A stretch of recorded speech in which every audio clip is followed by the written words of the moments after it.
programa Mercado e Ação de hoje recebe essa figura simpática, o deputado estadual Mick Breyer. Deputado, está no terceiro mandato agora, né? Terceiro mandato de deputado. Terceiro mandato de deputado. E também assumiu, a convite do governador do estado, Sartori, assumiu a Secretaria do Trabalho e do Desenvolvimento Social. Isso aí. É um desafio fantástico, né? É um novo desafio. Eu já havia sido secretário municipal, Sim. Né? De Trabalho e Desenvolvimento Social de Gravataí e depois secretário de Educação em Cachoeirinha, né? Mas experiência de secretário de Estado é a primeira vez. Deputado, nos conhecemos há longa data. O teu início profissional é magistério, professor. Na verdade, a profissão, quando tem que preencher algum formulário, né, que diga a profissão, um pouco o endereço, aquelas coisas, fichário, eu sempre coloco a profissão é professor. Na verdade, a política, o mandato é um serviço prestado, né? Sim. Então, eu continuo sendo professor. Agora, licenciado, claro. Eu tentei conciliar quando fui apenas vereador, por 2 mandatos em Gravataí, depois fui vice-prefeito. Enquanto era vereador, eu conciliava, né? Porque na Câmara de Vereadores tem um horário mais fixo e tal. Mas já como vice-prefeito, secretário municipal e secretário de Estado e mesmo deputado é difícil, porque a agenda, a agenda ocupa o tempo todo, né? O tempo todo. O eleitor está junto, a comunidade está junto, sempre solicitando, demandando. Sem dúvida. E um cargo eletivo, ele é um cargo dedicado ao público, ao cidadão. Ele não tem como ser um cargo egoísta. Na verdade, a gente às vezes percebe que alguns eleitos, né, conseguem ainda conciliar alguma outra atividade, mas é muito difícil, né? Quando isso pega um nível estadual ou mesmo um federal, um deputado federal, um senador, a agenda ela é muito extensa, né? Então a gente tem que cuidar às vezes para não esquecer que algum fim de semana tem que ficar com a família, tem que cuidar da neta, dos filhos, estar com a esposa, passear, mas é de fato bastante forte a agenda de quem se dedica a ter algumas bandeiras como nós nos dedicamos. E eu continuo, né? Gosto muito de salientar isso, né? A profissão que a gente tem, né, de berço é professor. Eu gosto de ser professor, trabalho na rede estadual de ensino e na rede municipal de Gravataí. E tu tens um carisma bastante grande com teus ex-alunos, porque todos eles seguem votando em ti. O meu filho gosta muito de ti pela forma como tu te relacionaste com ele numa certa oportunidade, ele não esquece isso. Ele era moleque, tinha 8 anos à época, mas ainda lembra. Mas vamos falar um pouquinho agora da Secretaria do Executivo Estadual. Nós estamos já fazendo 6 meses de governo e 3 meses que tu estás na Secretaria, 4 meses. Não, eu comecei junto. Começaste junto? 2 de janeiro já assumi. O governador nos chamou. Tá certo. Em dezembro. Tu assumiste quando estava ainda no mandato anterior de deputado. Isso tá. Aí. Essa foi a minha confusão. Quais foram as metas, quais foram as prioridades que vocês determinaram na Secretaria? Na verdade, a Secretaria de Trabalho e Desenvolvimento Social ela tem 3 pilares importantes. A primeira, o próprio nome, a primeira palavra diz, trabalho, né?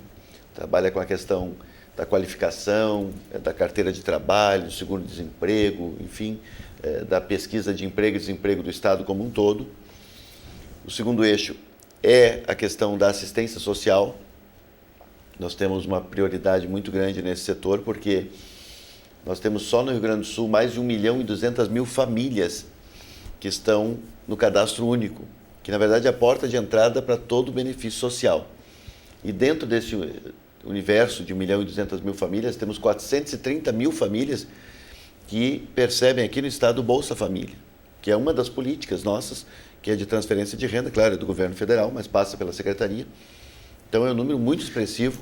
No estado, a quantidade de famílias que utiliza, que recebe Bolsa Família são 430.000 famílias. 430.000 famílias. É um número que às vezes espanta. Eu falei isso numa reunião de secretariado, o pessoal nem acreditava que era tanto. Sim, é um número bastante grande. É bastante significativo. E o terceiro eixo da Secretaria é a questão da segurança alimentar e nutricional. Esse, inclusive, é um ano de conferências que nós teremos da assistência social e outra conferência estadual da segurança alimentar e nutricional sustentável. Então, são 3 eixos importantes. E nesse ano, a gente vai procurar, e estamos já priorizando, o Capacita SUAS, que é uma capacitação do Sistema Único de Assistência Social. Nós queremos, ao longo do ano, nós já estamos na 16ª turma. A cada semana tem 2 turmas que vêm para Porto Alegre. Qual é o público que participa? São as assistentes sociais? São gestores da assistência social e profissionais da área. Então, tem que ter curso superior, né? Tem um critério do Ministério, e ou secretários de municípios, ou vereadores, ou profissionais da área. Muitos profissionais da área, assistentes sociais, psicólogos, fisioterapeutas. Eles podem espontaneamente participar ou devem ser indicados pela prefeitura? Eles têm que passar por um cadastramento, né? Então, a gente enviou vagas às prefeituras, como eram 1.900 vagas para o estado todo. Sim. Em princípio, dariam no número absoluto 4 vagas por município, né? Mas claro que diferencia-se pelo tamanho do município. Então, são praticamente todos os municípios do estado participando e estamos muito contentes com isso. Na verdade, foi um convênio, uma licitação ganha pela Unilins em São Paulo, que já fez em outros estados, e agora, pela primeira vez no estado do Rio Grande do Sul, está acontecendo o Capacita SUAS, que é um grande projeto de capacitação. Outro projeto importante é a questão das nossas casas da solidariedade, que era um antigo debate dos albergues, né? Sim. Que os deputados ofereciam, na verdade, para o familiar da pessoa que precisa fazer atendimento médico em cidades polos do estado. Nós vamos iniciar por Porto Alegre, porque o recurso foi pouco, né, nesse ano que nós estamos com dificuldades, mas a ideia é que até ainda no segundo semestre a gente possa inaugurar primeiro o convênio com acolhimento. O que significa isso? O cidadão vem do interior do estado e precisa fazer uma batelada de exames em Porto Alegre. Algum procedimento na área médica. Um procedimento que precisa ficar 3 dias em Porto Alegre. Bom, e o familiar que acompanha, onde é que fica? Se geralmente é uma pessoa com necessidade, não tem dinheiro para ficar no hotel, se não tiver um parente aqui. Então, a ideia é colocar isso num programa de assistência social, que inclusive o Ministério está debatendo isso, já definiu que essa é uma tarefa da assistência social. Serão casas específicas ou serão compra de vagas? Nós vamos conveniar com instituições que já têm esse trabalho. Por exemplo, vou dar um exemplo aqui. O Instituto do Câncer Infantil.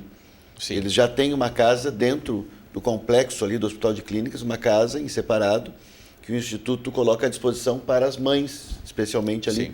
Para as mães das crianças que precisam fazer tratamento ou uma cirurgia, que estão ali, enfim, no local ali de tratamento de crianças com câncer. Então, já tem essa experiência. Há outras instituições que trabalham nesse sentido, então nossa ideia é fazer com que haja um conveniamento, porque se nós fizermos tudo pelo Estado, uma casa que funcione 24 horas, inclusive sábados, domingos e feriados, a gente sabe que isso tem um custo muito alto, né? Principalmente com servidores. Existe também uma questão da competência. O Estado é bom e deve ser bom em muitas coisas, mas, por exemplo, não num serviço de hotelaria. Isso aí. É um serviço equivalente a um serviço de hotelaria. É um serviço de acolhimento, né? De acolhimento. Tem gente que é mais competente, deve ser utilizado. Isso mesmo. Sem dúvida. Essa é a ideia. E aí se consegue a qualidade. Nós já temos, só para informar os nossos telespectadores, pessoas que nos acompanham, nós já temos um serviço de acolhimento importante lá na Secretaria. Nós temos 2 vinculadas, na verdade, né? Uma é a FGTAS, mais conhecida, né? Sim.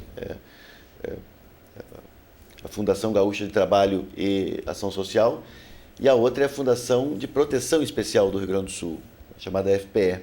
E ali nós temos mais de 550 crianças, adolescentes e adultos que estão sob acolhimento do Estado.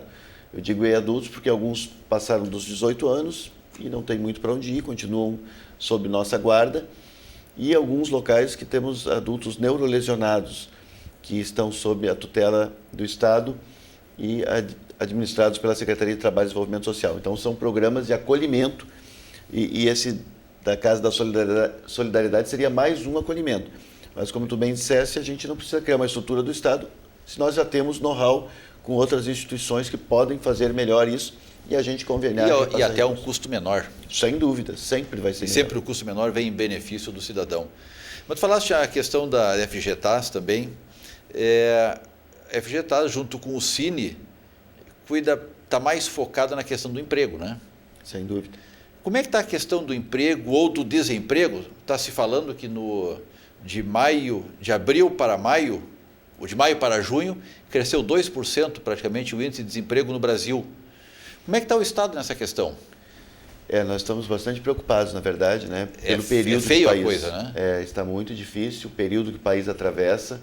Nós temos empresas consideradas muito fortes, importantes aqui no Estado, que estão já negociando com os seus sindicatos, algumas já há algum tempo, no sentido de trabalhar apenas de segunda a quinta, negociar a sexta-feira, pagar metade do dia, para evitar as demissões. Então nós temos um problema muito grave em vários setores, metal mecânico, na própria indústria automotiva, né? A GM fez férias coletivas por um período, retomou as atividades. Então a crise que se abate hoje no país, na nossa avaliação, fruto de erros do próprio governo, né? Porque aqui não tem herança maldita, né? Claro. A Dilma pegou o governo dela mesma, então os erros do seu próprio governo fizeram com que nós chegássemos numa situação de muita dificuldade. E não é exclusividade do Rio Grande do Sul, né? Sim, é Brasil. É uma conjuntura econômica. Conjuntura econômica difícil. Eu tenho encontrado secretários nas reuniões que nós temos, secretários de trabalho e de assistência social, e eles dizem que seus estados também estão com contingenciamentos muito fortes. Então a gente está muito preocupado com isso, mas estamos trabalhando, né, para fazer com que nós possamos gerar novas oportunidades. O Estado precisa atrair investimentos e fazer com que os empregos que nós temos procurem se manter, mas nem sempre isso é fácil. Então o Cine trabalha muito nessa lógica, né, de buscar as vagas oferecidas no mercado para que nós possamos de fato oferecer melhores serviços aos trabalhadores e trabalhadoras, aquela população economicamente ativa que queira estar no mercado de trabalho. Aqui existe sempre uma sobra de vagas. O mercado não consegue, o desemprego nunca é, ou o emprego, nunca é pleno. Sempre existe, por exemplo, a última notícia que houve aqui do Estado era em torno de 4.500 vagas disponíveis, sendo 25% disso em Porto Alegre e o restante distribuído pelo interior do Estado. Por que não são preenchidas?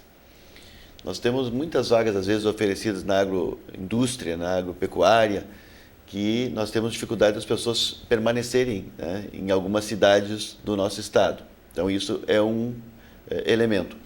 O outro é a questão da capacitação. Nós trabalhamos muito com qualificação também, mas, às vezes, a vaga que é oferecida no setor da tecnologia, da informática, às vezes o cidadão não tem a formação necessária. Ele tem a formação na área que não está precisando, mas Isso não tem na que precisa. Não tem na que precisa.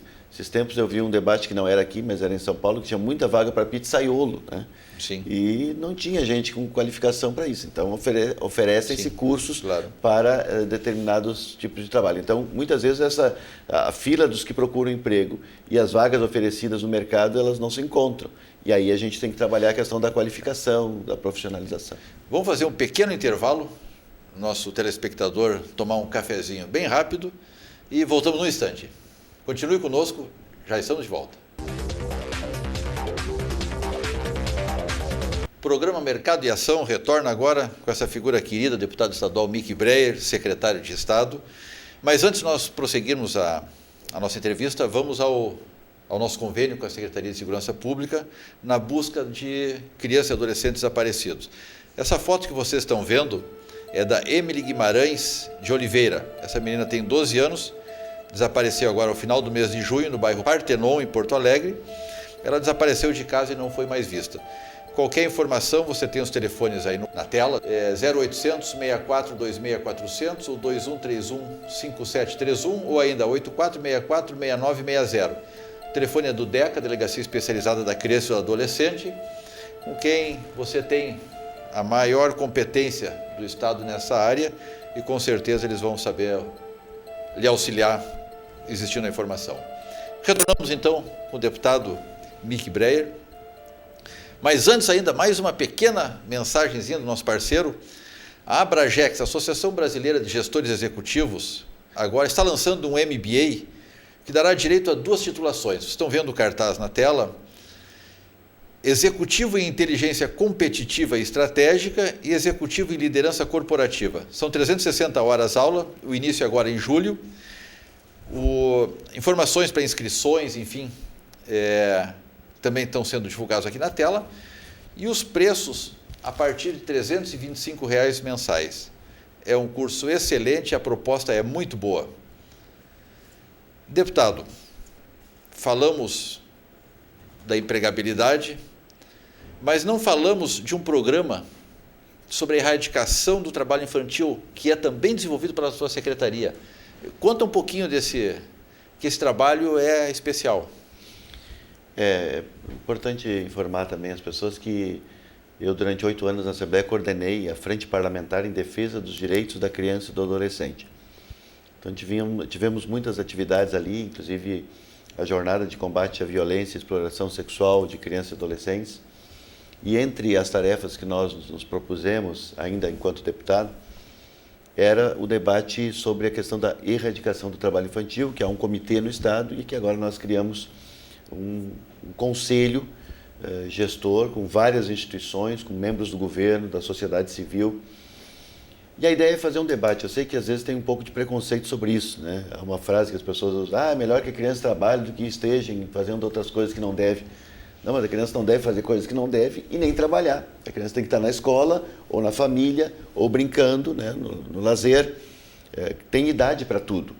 Então, a partir dos 14, ela já pode ser um jovem aprendiz, pode estar no aprendizado. E a partir dos 16, pode inclusive ter carteira assinada. Correto. Então, não é verdade que a pessoa, não querem que trabalhe até os 20 anos. Não, a lei não diz isso. A lei diz que até os 14 para cima pode ser adolescente aprendiz e aos 16 já com carteira assinada. Mas o fato é que há muitos lugares em que as crianças são retiradas da escola para sustentar a família.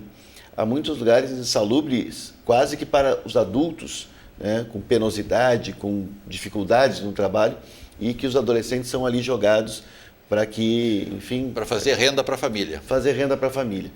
Então, nós temos situações muito difíceis, o Ministério está atento a isso e nós também. Essa questão da necessidade da criança fazer renda para a família, ele não estaria afeto também a uma outra área do governo, aonde deveria ser dado assistência àquela família que tem essa necessidade? Presumo que essa família está no Bolsa Família, mas não é suficiente. Aquela renda que o Bolsa Família é um paliativo, ela ajuda, mas ela não altera de forma significativa essa condição. Na verdade, a política social como um todo, ela sempre deve ter como objetivo a independência e a autonomia das pessoas. É uma fase, é uma etapa. É uma etapa, a não ser aqueles que têm o benefício de prestação continuada, que são as pessoas com muita idade, com dificuldade. Claro, é justo. Ou a pessoa com deficiência que não consegue elaborar o seu trabalho com a tranquilidade que nós fazemos. Então, tirando esses do benefício de prestação continuada, todo benefício ele deveria ser temporário, exatamente para que a pessoa busque uma saída e não fique independente do governo, né? Ou do metas e resultados para continuar. Metas e resultados. Então, o Bolsa Família, na verdade, tem que ser um complemento, né, para a família que tem uma certa dificuldade. Então, por isso que a gente sempre salienta a importância e a prioridade da qualificação, da profissionalização, dos cursos que fazem com que, além da escola normal, do ensino médio e da possibilidade de fazer uma faculdade, a pessoa tenha também o curso profissionalizante, né, que ajuda muito. Nós temos convênio com os institutos federais, com o Sistema S. E é um dos objetivos do programa do menor e do jovem aprendiz. Do jovem aprendiz. Essa qualificação. Adolescente aprendiz ou jovem aprendiz, exatamente por isso. Porque para que ele possa desenvolver as suas habilidades. Às vezes a pessoa, num curso de qualificação, ele percebe que ele gosta ou tem inclinação, tem vocação para algo diferente do que ele simplesmente estava pensando no seu ensino médio, por exemplo, né? Então é importante que o jovem tenha possibilidades, até na área cultural, né? A gente percebe em Cachoeirinha, quando eu fui secretário de Educação, nós fizemos um projeto, um turno inverso à escola, Sim, de aprendizado de um instrumento musical. Então nós tínhamos percussão, flauta, violão, violino, tinha uma professora que dava violino, e nós percebemos ali muitos alunos despertando para a área da música. Claro que não é para virar celebridade nacional, mas é para que talvez também a partir dali possa trabalhar a concentração, a disciplina, tudo isso que a cultura traz per si, não só pela qualidade da música, pelos benefícios da música propriamente dita. Então a qualificação ela tem que se dar não simplesmente para virar um empregado de uma grande empresa, não que isso não seja bom, mas que ela possa também desenvolver suas habilidades, suas potencialidades. E o programa do aprendiz, ele também propicia uma renda familiar, porque esse jovem, esse adolescente, ele é remunerado por aquele período em que ele está estudando e estagiando e desenvolvendo aquele aprendizado junto à empresa. Tem uma lei de número 14.025, de tua autoria, que trabalha essa questão aborda essa questão do trabalho infantil, inclusive o dia 12 de junho é o dia estadual de combate ao trabalho infantil. Essa lei está conseguindo ser aplicada na sua plenitude? Na verdade, é um importante instrumento legal exatamente para harmonizar, sintonizar o Estado do Rio Grande do Sul com o debate nacional e para fazer com que em cada município, repito, mesmo com toda a resistência que às vezes a gente percebe nas famílias, né, que eles possam refletir sobre isso, a importância do desenvolvimento em cada etapa da vida, né? A primeira infância, a criança até os seus 12 anos, a adolescência, para que ela possa, de fato, ser um adulto responsável, né? Sim. Com todas as suas implicações. Então, a gente tem refletido sobre isso e fazemos muitas campanhas. Na verdade, quando a gente cria um dia para um determinado tema, as pessoas às vezes acham que esse é um projeto de menor importância. Pode ser, para quem não se envolve no tema. Mas, dia 12 de junho, a gente faz muitos debates, muitas reflexões, envia material para os municípios e faz com que, também nas secretarias municipais, a gente possa refletir com as famílias a importância do desenvolvimento com qualidade, repito, respeitando cada etapa da vida. A gente não pode querer que a pessoa se aposente aos 12 anos de idade, né? E nem que fique brincando de pegar aos 80, né? Claro. Que a gente respeite a evolução, mas que a gente perceba, o trabalho não é para a criança não tem que trabalhar e a partir de determinada idade, como diz o Estatuto da Criança e do Adolescente e a própria Constituição, ela pode sim, ou como aprendiz, ou logo adiante já como profissional. Uma discussão a respeito. Nós temos hoje uma necessidade das famílias, com todos os seus elementos, todos os seus membros, trabalharem porque a vida não está fácil e não é barato manter uma família. A criança, o adolescente, com 12, 13, 14 anos, não tem mais escolinha para ficar. Famílias com menor poder aquisitivo também não tem como pagar alguém para ficar. Essa criança não tem 2 turnos na escola, 11, 12, 13, 14 anos, mas também não pode ir para o programa de emprego nem trabalhar. É uma situação que a criança acaba ficando vulnerável, é um ponto em que ela é cooptada para o tráfico, enfim, vários tipos de situação se expõem, onde agrava a vulnerabilidade dessa criança. Como é que pode ser tratado isso? De que forma pode ser minimizada essa situação? Aí vem um programa que nós salientamos, e é importante daí as pessoas também perceberem quando falamos em prioridades de um governo, as pessoas veem na cabeça primeiramente a questão da saúde, da educação e segurança. Normalmente se para aí. E Sim. eu gostaria sempre de acrescentar o 4º elemento, que é a questão da política de assistência social, que trabalha a questão da família, da criança ou adolescente, da pessoa idosa, das pessoas com deficiência. Então, quando a gente colocar no discurso o 4º elemento, além da saúde, educação, segurança, assistência social, a gente vai se preocupar também com os programas, por exemplo, no turno inverso da escola, exatamente nesse debate que tu falaste aqui. Por quê? Porque a criança precisa ter uma ocupação saudável do seu tempo livre. Porque adolescente não para quieto, né? Não para quieto. Adolescente que para quieto está doente. Então, nós já fomos crianças, fomos adolescentes, então é o turno na escola e outro turno ou, né, fazendo alguma coisa. Se ele não tem uma ocupação saudável, o traficante está na porta. Então é preciso, é importante que as políticas... Está na porta e oferecendo renda. Oferecendo renda fácil, né? Então, os projetos, como eu falei antes, dei o exemplo da questão da música, os projetos culturais, projetos de esporte, projetos que possam fazer com que o adolescente no turno inverso tenha possibilidade de desenvolver as suas potencialidades, né? Ou com lazer mesmo, ou com a questão cultural. Isso vai ser importante, não só para que ele não vá para o mundo da droga, mas para que ele também desenvolva potencialidades. Isso é importante. Deputado, nós estamos nos encaminhando ao nosso final do programa. É uma rica conversa que estamos tendo. Eu gostaria que fizesse um resumo agora ao nosso telespectador, enfim, uma mensagem da Secretaria, uma mensagem do Executivo do nosso Estado. A sua área é uma área muito crítica, ela mexe com o problema social, ela trata com o problema social de uma maneira mais incisiva, mais dolorida que as outras áreas. Uma manifestação para o nosso cidadão a respeito do futuro do trabalho nessa secretaria. Olha, eu quero dizer assim que eu costumo falar que quando as pessoas se candidatam a algum cargo, principalmente executivo, ou prefeito, governador, ou presidente da República, uma frase que sempre é muito comum é que eles querem trabalhar para quem mais precisa, né? Ah, eu quero me eleger para trabalhar para quem mais precisa. E o Estado deve pensar isso mesmo como prioridade. Porque as pessoas que têm muitas condições de ter uma saúde privada, uma educação privada, até segurança privada, esses talvez precisem menos do Estado. Agora, há uma gama muito grande de famílias que precisam da saúde pública, da escola pública, dos benefícios sociais. Então, eu quero dizer com muita tranquilidade, e se a gente quiser de fato trabalhar para quem mais precisa, e nós queremos, nós temos que priorizar as políticas de assistência social dentro de um sistema único que nós temos hoje. Está fazendo 10 anos o Sistema Único de Assistência Social e muita gente não se deu conta da importância dele. Então, são recursos federais, recursos estaduais e recursos do município para quê? Repito, para atender a criança e adolescente, para ter projetos no turno inverso da escola, para ter casa de acolhimento às pessoas idosas, para ter política de inclusão social para as pessoas com deficiência. Então, de fato, aqueles que mais precisam do Estado, das políticas públicas, estão relacionadas conosco na nossa secretaria. Repito o número que eu falei no início. Nós temos só no Rio Grande do Sul mais de 1.200.000 famílias no cadastro único, que é a porta de entrada para o benefício social. E dentro desse universo, mais de 430.000 famílias recebem o Bolsa Família, que é uma política de transferência de renda. Então, nós queremos sempre que as pessoas se deem conta da importância da política de inclusão e de investir na área social. Só podemos ter um adulto saudável se ele foi uma criança, um jovem, um adolescente saudável também.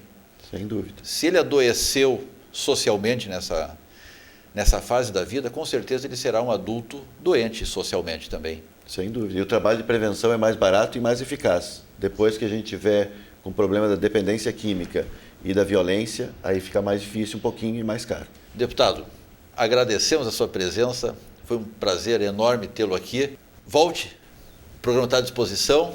Ficamos por aqui, então, agradecendo a sua audiência.